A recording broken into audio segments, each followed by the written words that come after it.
You messed that up, Ben. Listen. If you know, don't record. When you walk away, they can't hear. Is that true, Ben? It's true. What we're going to do, you're going to record. I'm going to walk towards the building. And why is that true, Ben? Start talking, ready? Because microphones aren't magically hearing everything then, Chris, miles away. Listen to me. Only just what's in front this of is what we're doing. I'm a director, do you understand? No, you're the actor. Right, listen. Come here. You're going to tell. You're going to record the graves, right? Yeah, yes. This is the video. Yes. Watch. Yes. You're going to come back round on yourself like this. This is my video. I know. You understand? I'm better than you that have this, right? Yeah. I want you to film the graves, look, and slowly walk round, capture the surroundings, look. And I'm going to be standing there, and I'm going to walk slowly towards the camera, and I'm going to start telling the story. And then as I say the scaffolding, you're then going to peer across like that. And then when I say the grave over there, then you can go bang, and then I'll continue. Does that make sense? I think that's how it's going to go, yeah. Let's see. Ben, have I got a point? Yes or no? Kind of. Why don't you just be Yeah, like, I have. Why right, start again. Why Ready? Don't you just walk up to it and be... Now approaching Parsonham, and about 10 years ago, I was walking down here with my dad, and it was really bad snow. The last proper snowfall we had actually in Milton Keynes. And this road was absolutely wiped out with just up white, you couldn't see anything. And normally they wouldn't let anyone down here with snow because they don't tend to keep this road clear. So obviously when the residents get that sort of weather, they have to like just stay in and go on foot because this is one of the roads that they won't go to. So Parsonham is a natural country lane. It's got 1, 2, 3, 4, 5 or 6 houses at the very max officially that live in Parsonham. Watch out, there's a car. But this is a throughway for traffic coming from Stoney, Beachhampton Way or Milton Keynes going through the back roads. And then obviously you'll get a lot of traffic coming. When there's traffic on the A5 near the Dean's Hangar, a lot of people use this as a cut through. And as you'll see in about 5 minutes, the lanes get narrower. They've never ever had permission to expand this country lane because obviously it's a rural area. But there's a bridge where you can only get 1 car across at most. But in a sec I'll show you that the bridge is prone to flooding, and the flood water will come above the bridge. And there's an old orchard as well, which we'll see in a moment. Parsonham, which is an old. All these houses really date back to about, I think, 1700s. I believe 1700s roughly. And there's been a massive load of famous people that lived here through legend. Yeah, you'll see this first one, which is 2 houses. The next one, which is 1, and then when we eventually walk up to it, you'll see the manor house, the famous Parsonham Manor, which was home to a very famous individual who perished here actually about, I don't know, about 100 years ago. And his ghost is said to like haunt these areas along with another. So in a minute we'll get to that. Now getting a bit further into Parsonham, we're approaching the big manor house. Huge building, and that was historically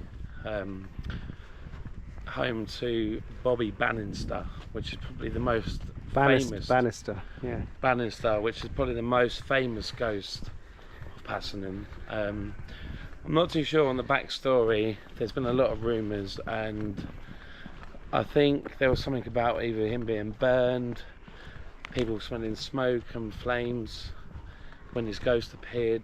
But yeah, he apparently haunts this area. In a second we're going to be coming up to the famous manor. Beautiful building, but it's actually situated right next to St Guthlac's Church, which is another very haunted and eerie place. So Parsonham, as small as it is actually quite scary, especially at night. But as you'll see in a moment, we're coming up to an old barn now. Look at this barn, the coach house. This barn's very old, as you can see. It's privately owned, but if you look through, you'll see how narrow and small the windows are, you know, which just indicates how small things were back then, like the windows itself. They could have been used for arrows for all we know. But yeah, it's a beautiful building, but that itself probably about 400 or 500 years old. Yeah. We are now outside Pakenham Manor, very famous because, as beautiful as it is, it's been very tainted in the past by very dark historic figures, one of them being Bobby Banister, who apparently situated here almost 100 years ago or before, and he met a very grisly demise, and apparently he is one of the ghosts that are visible in Pakenham. And people have said that there's various methods of which he might have been killed, one of them being burning, one of them being beheading, one of them being tortured, or one of them being poisoned. We don't know that for a fact, we can only go on history, but apparently the people that have seen his ghost in the past have smelt burning flesh, burnt hair, or they've seen him walking through the fields at night with a horse with his head gone off his shoulders. This obviously is down for debate, but as you'll walk back towards this building, you'll just have to situate in your own mind what happened here all those years ago. And as you can see, there's somebody outside at the moment, probably the owner. But what a beautiful ancient building it really is. As we move forward. Now here we are at St. Godfrey Church in Pakenham. This is the 13th, 14th century church, yeah? Very old, as you'll see by the graves. Old. Now, I was told a ghost story years and years ago. Trees. By my dad, right? Now the story was... Trees. There was building work going on here, not massively. Bunting. But... Haunted bunting. Scaffolding along the sides, right? The ghost of Sir Robert Banister, often referred to as Wicked Bobby Banister, is one of Pakenham's most enduring and infamous supernatural residents. His legend is deeply intertwined with Pakenham Manor, which he held and rebuilt in the early 17th century. Sir Robert Banister was a real historical figure.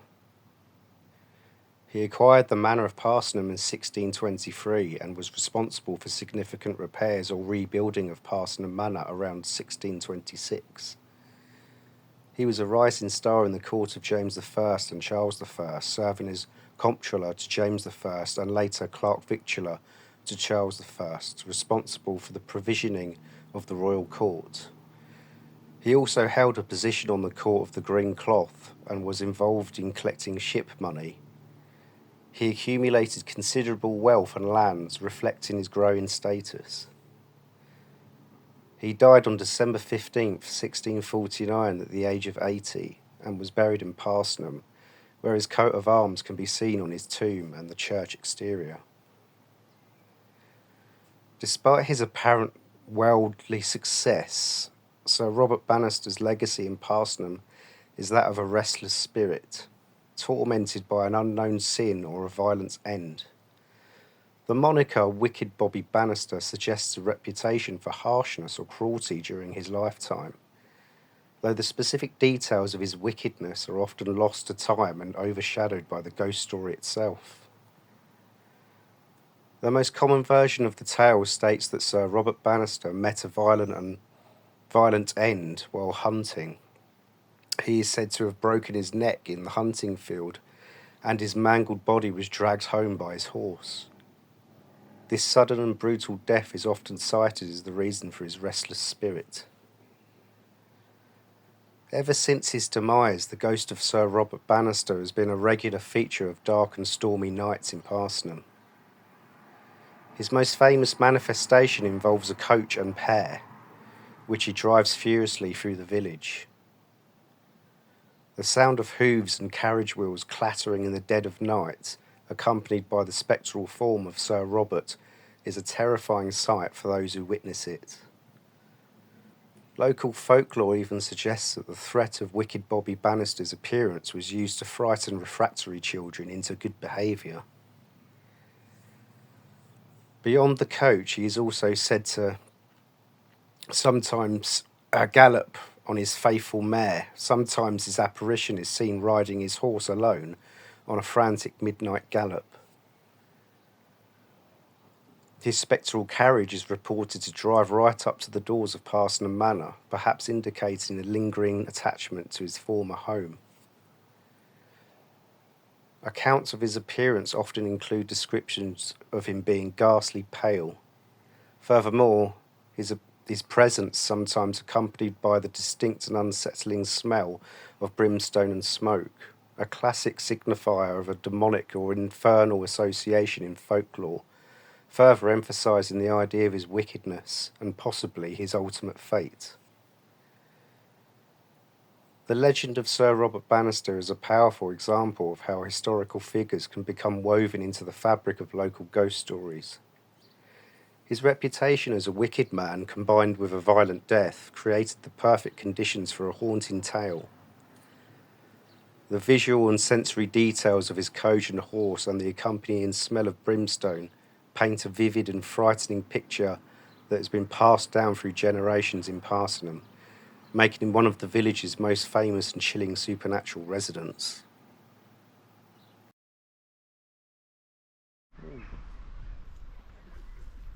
So it was here years ago that my dad told me a story about this church, St Godfrey in Parsonham, 13th, 14th century old church. There was work going on along this building, some sort of building work towards the stone repair. The scaffolding from about there to there. One of his friends that he worked with in Fenny Lock in Tesco's was the one who said that he was here that day. This guy never believed in ghosts, never believed in aliens, very big, conspiracy, not into all that stuff.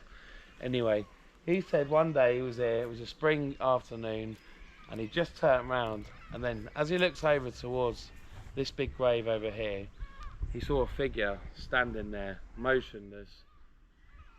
This man obviously then got a big fright, and he decided to jump off the scaffold and run out over there into his van and sped off. And he's never once stated what exactly he saw, but whatever it was scared him enough to make him do that. So this is part of the reason why we're here today, to tell the story about the so-called ghosts and ghouls of Parsonham, St Godfrey and the village itself, which obviously are history and myth, but they are there to be desired. No, there. There's a hideous figure over here. How long roughly, mate? No, it's there. 25 minutes. Alright, cheers. 25 minutes for a curry. Who's going to deliver it? Mr. Banister.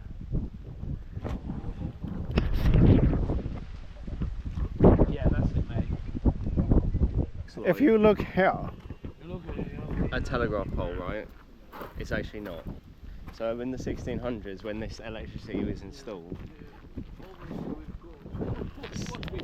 saw a horrible figure down here. If you look down here, you'll see it. What we've got and at the jumps minute from the is top of there. How did he look when he... typically self-explanatory. Like this is wearing a Guns N' Roses vest. No, Chris, look. We've got a typically grazing area where people just sit there and graze for hours on end. And then back here we've got the road that was built originally by the Romans. So you would have got horse and carts going over here, but now you got cunts, overtaking each other, beeping, etc. Anyway. Was this actually a Roman road? No, your W's, whatever. Wearing BMW. Yes. And then obviously, people like me that have been around for fucking 90 odd years, and I didn't have this opportunity to We drive. almost were wearing a BMW then. That guy just came on my side of the road. No, Sonny, please don't interrupt. You don't know what you're talking to. I might be looking like filth in a minute, but I've been there. I've shook hands with the famous. Just how many beers have you had? I've walked. It doesn't matter. I was tasting beer when you was tasting fucking milk out of a bottle, It's like, you don't have to tell me. Anyway, I'm going now to get what they call a Ruby Murray. What's that? Left there. No, I know, I've got it on the No, you phone, don't. so I don't need your... Ooh. Are you waiting for me or not? Oh, yeah, sure. don't know why you're so cute, but you are. You know, Ruby Murray originates from Birmingham when they called it a curry. It was a Ruby Murray, but they speak fucking out of turn, I don't know. But Ruby Murray originates from the Birmingham scene in the 70s, you know. They used to say, this guy for the Ruby, you know, something like that. And that's where I was born, you know. If you go out now and say, oh, I want a ruby, you know, people just say, oh, fuck me, you want a fucking beautiful girl or you want a diamond ring, I don't know, from where I'm from. But they won't know it needs naan bread, you know, korma or fucking tikka masala, whatever you want to do. I don't know. I'm going to go home tonight and I'm going to stink of Triumph and tikka, I don't know. Tikka masala, no. Not this one, it's the one further up. And then on the right. No, that's you have to come out of there. Here. Oh my god, that's not further up. Yes, it is. Jesus, I could have just gone in the first It was 20 one. yards up the road, so it was further up. And it drive actually round. was that No, one. drive. No, it was not. You're not allowed out of that one. You are. That's the exit sign, No, it Sonny. isn't. No, it is. No, Alright, next time no, go it in that is. way and see if you get fucking smashed by a fucking tractor. Oh. Look, see, I can see the No, signs. There's no. so come this way, go right in here. Right round and then left, right. No, I know it seems, no, right here, that's Yes, it. I'm doing that. I'm so sorry, but I am right. I was fucking Indian, I put an Indian in Uganda. Right, I'm going to see how long it's on the beach, I ain't got to wait long, right? Is there an Indian in the Indian? Yes, it's called the New Taj. Is there an Indian in the Indian? Yes, you know, I don't know where Maybe. Indian gets from, but Nardley and Is he actually from India? Yes. Are you waiting for me? Right. Are you not? Yeah, I am. Well, because if you didn't,